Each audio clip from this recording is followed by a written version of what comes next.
As the world celebrates International Women's Day today, South Sudan remains defined by deeply rooted gender inequality shaped by cultural norms, according to reports. Harmful gender norms resulting from patriarchal culture have left many women in South Sudan marginalized and even excluded from participating in any level of decision-making or political activity. The global annual event celebrates the achievements and contributions in social, economic, cultural, and political achievements and contributions of women. On this day, IWD has profiled some accomplishments women leaders as well as women from all walks of life to tell their stories, achievements, and struggles. We will hear from Sarah Clayton, the governor of Western Bahr Ghazal State and the only female governor across the country, as she tells us more about her leadership journey. The governor says her rise to top leadership position couldn't have been possible without her supportive family who acknowledge the importance of education. From a young age, Mrs. Clayton showed leadership passion in school and church and worked with various women groups as a team leader. Following active community service in the U.S., she received recognition from Hillary Clinton, the former U.S. Secretary of State and the wife to former President Bill Clinton, who was defeated by Donald Trump in 2016 elections. Speaking to IWD on the eve of the Women's Day, she encouraged young girls and women to acquire good education if they are to be competent. I believe education is the foundation, and that's what I even tell girls in Western Bahr Ghazal, that education is for all the children. I tell them that education is their mother and their father. But to girls, I also add that education is their husband. Not forgetting the role of everyone, the role of the parents and the role of a husband at home.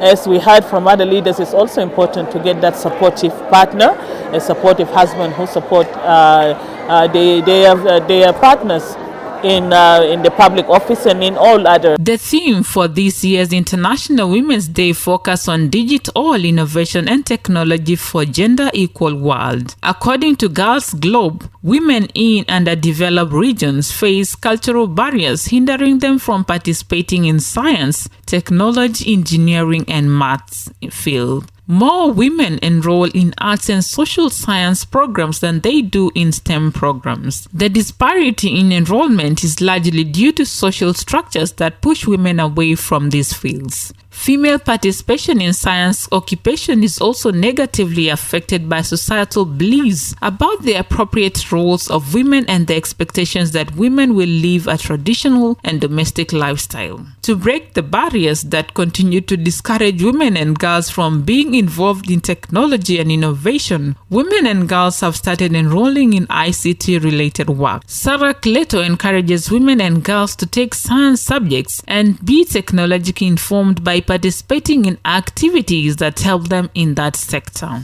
There are certain specializations, there are certain classes that women are told that they cannot take, like science, mathematics, and coming to technology and mechanicals and engineering.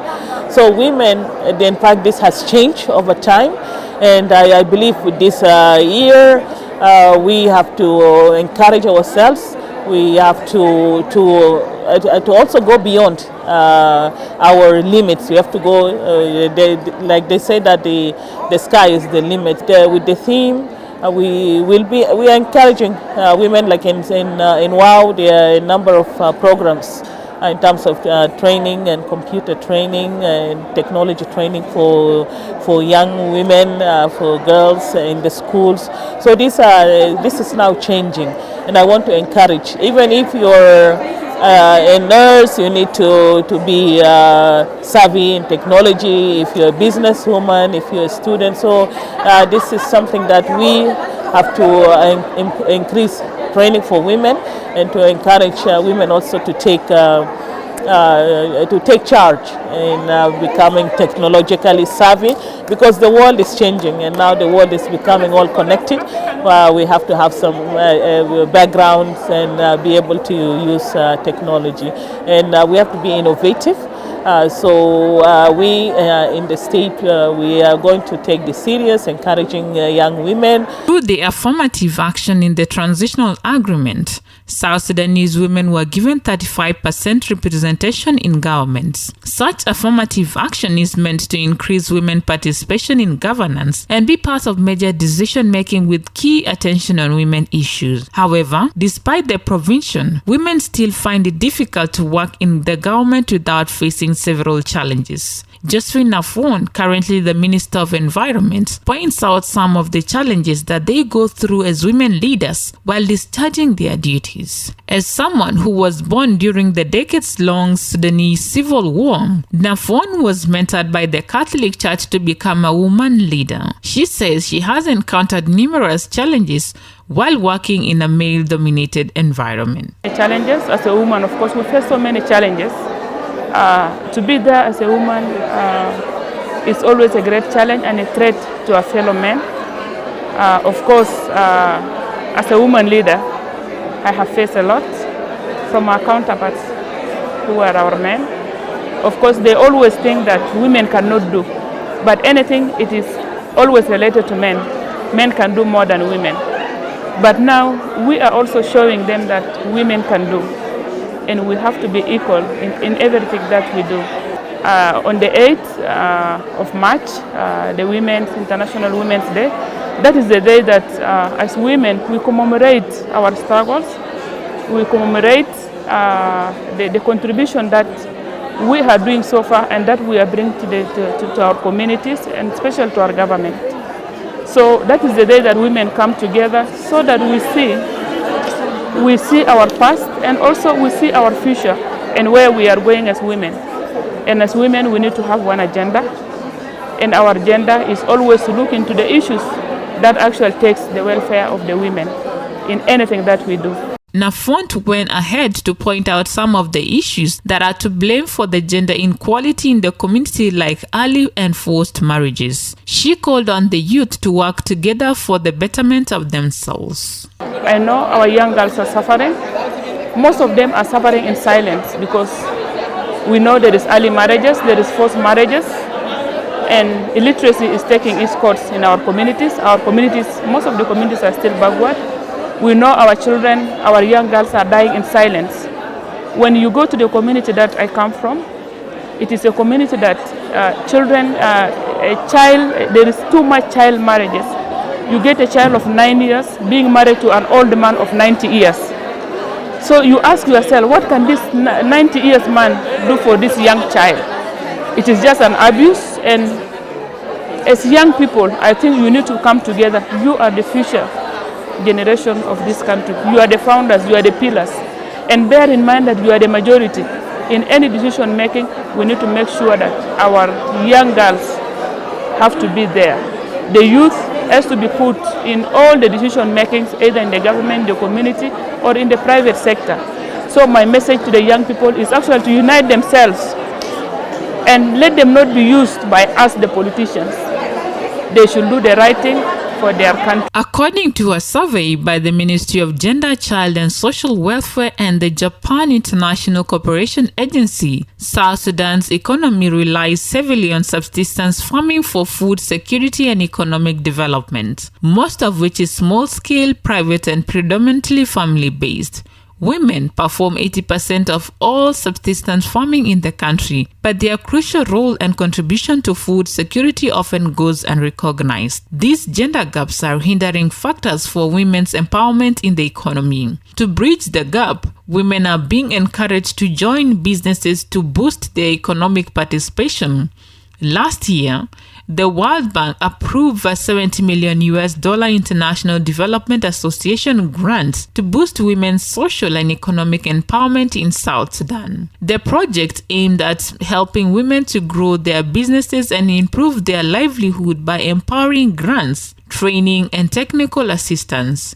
Yarmano Majuk is a business lady. She encourages young women who aspire to do business to come up with a business idea, write it down, as she believes women are the backbone of the economy in the country. Is money. You write your business plan, your business idea, write it down, how you want to do it, how you want to market it, Where do you want to do it? Write it in details. And with that one, you start a small bit of it, and then you go to the commercial banks. And don't leave anybody who can help you, okay? Whether it's an NGO, whether it's government, whether it's a commercial bank, go to them and tell them, this is my business, and I'm sure and I know when I do this business, it will pay itself.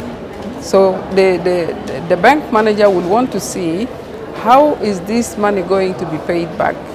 So don't sit down, I say, oh, even if I go, they will not give me. No, don't say that, because you're already, you're already like you set your mind that you're not going to get it, so you're not going to get it. So what we want you to do, say yes, this is my business plan, this is my business that I want to do. You go and talk passionately about it to the bank manager, and the bank manager, if he's convinced of the way you want to do it, he'll give you the fund. The main limiting factors for women's economic empowerment include high levels of illiteracy, lack of access to productive and economic assets such as land, finance, credit facilities, agriculture inputs, and the extension services, and low business skills and management capacity. According to multiple reports, women are the most affected in the country due to prolonged civil war. This has caused mental illness, trauma, and psychological distress. Nora Zangambeo is a mental health expert at the South Sudan Women's Bloc. She spoke to IWD on the status of women's mental health in the country. Are traumatized, are full of depressions. Why? Because they were hit by so many phenomena: the conflict, the war, the displacement, the killing, and all the atrocity, and most importantly, the poverty. You know, there is a new phenomenon now in our country where there is a lot of women who are widows, which was not before. And then also the issue of inheritance is becoming very, very difficult, because the man, they married and they have children. Yeah, for you to be inherited to another man who have his own family and challenges, it becomes difficult. It is with high hopes that as South Sudan celebrates International Women's Day yearly, women look forward to a day there will be a gender-equal South Sudan. Forging gender equity isn't limited to women solely fighting the good fight. Allies are incredibly important for the social, economic, cultural, and political advancement of women. ITV, Yara Jack Deng from Juba, South Sudan.